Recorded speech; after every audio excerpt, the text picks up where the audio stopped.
আপনি যতই গোপনে কথা বলেন, আপনি দরজা বন্ধ করে দিয়ে, খিড়কি বন্ধ করে দিয়ে আপনার প্রাণের বন্ধুকে ঘরের ভিতরে এনে এরপরে আপনি ফুসফুস ফুসফুস করে আপনার বন্ধুর সাথে যে কথাটি বললেন, আপনি মনে করলেন যে কেউ শুনলো না, কারণ দরজা বন্ধ আছে, খিড়কি বন্ধ আছে। আল্লাহ বলেন, বান্দারে, ঘরের ভিতরে কেউ না থাকলেও তোমার এই কথাটি আমি শুনেছি। আসসালামু আলাইকুম রহমতুল্লাহি তাআলা ওয়া বারাকাতুহু। আমি মুফতি মসিদুল আলম আপনাদের সামনে নিয়ে এসেছি কোরআনে কারীমের একটি আয়াত। এই আয়াতের সংক্ষেপ হিসেবে আমি ব্যাখ্যা করব, আশা করি সবাই ভিডিওটি দেখবেন। আল্লাহ রাব্বুল আলামিন সূরা মুজাদালার 7 নম্বর আয়াতের ভিতরে একথা উল্লেখ করেছেন যে মা ইয়াকুনু মিন নাজওয়া সালাসাতিন ইল্লা হুয়া রাবিউহুম ওয়ালা খামসাতিন ইল্লা হুয়া সাদিসুহুম ওয়ালা আদনা মিন যালিকা ওয়ালা আকসারা ইল্লা হুয়া মাআহুম আইনামা কানু।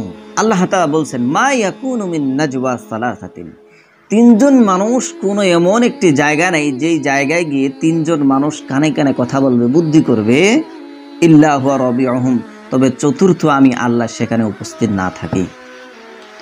অর্থাৎ আল্লাহ তাআলা বলতেছেন যে তিনজন মানুষ মিলে যে জায়গায় কানে কানে বুদ্ধি করে কেউ শুনে না, তিনজন মানুষ একজুট হইয়া খুব লাগালাগি হইয়া যাতে কেউ না শুনে এবং মনে মনে ফুসফুস করে বুদ্ধি করে, আল্লাহ বলেন, বান্দারে, তোমরা তিনজন যে সেখানে বুদ্ধি করতেছো, খবরদার এমন বুদ্ধি করিও না যে বুদ্ধির কারণে তোমরা জাহান্নামী হয়ে যাবে।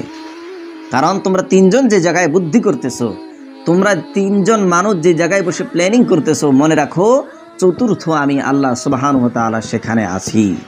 এরপরে আল্লাহ বলেন ওয়ালা খামসাতিন ইল্লা হুয়া সাদিসুহুম, পাঁচজন বান্দা মিলে যেই জায়গায় কুবুদ্ধিটা করে, বুদ্ধি করে, প্ল্যানিং করে, আল্লাহ বলেন, বান্দারে, স্মরণে রাখিও তোমরা পাঁচজন যে জায়গায় বুদ্ধি করতেছো, প্ল্যানিং করতেছো, আমি 6 নম্বর আল্লাহ সুবহানাহু ওয়া তাআলা সেখানে উপস্থিত আছি।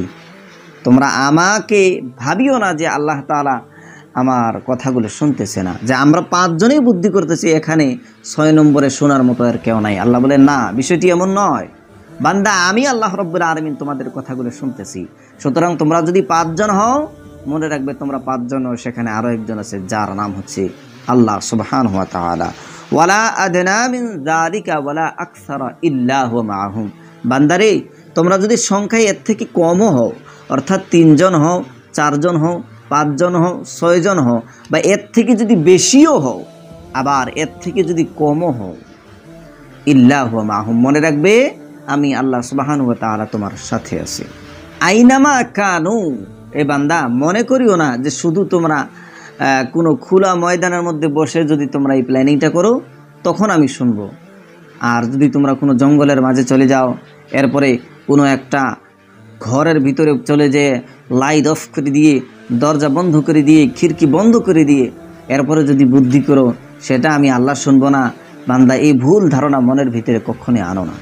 আইনামা কানু, তোমরা যেখানেই থাকো, আমি আল্লাহ রাব্বুল আলামিন সেখানেই তোমাদের সেই কথাগুলো আমি শুনতে পাই।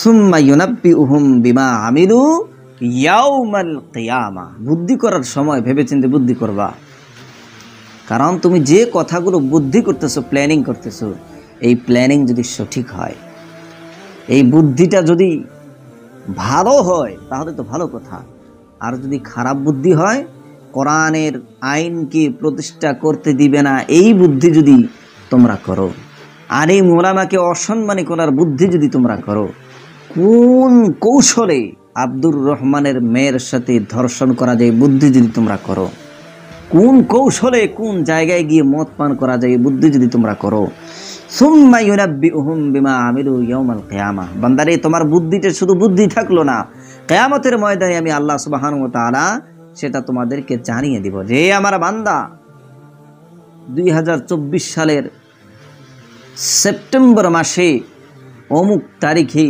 অমুক জায়গায় তুমি এই কাজটি করেছিলে, তুমি এই বুদ্ধিটা করেছিলে তোমার অমুক বন্ধুকে সাথে নিয়ে, তুমি মনে করেছিলে শোনার মতো কেউ নাই, কিন্তু আমি আল্লাহ তাআলা সব কিছু শুনেছি। এই দেখো, আজকে তোমার সেই বুদ্ধি আমার কাছে লেখা রয়েছে।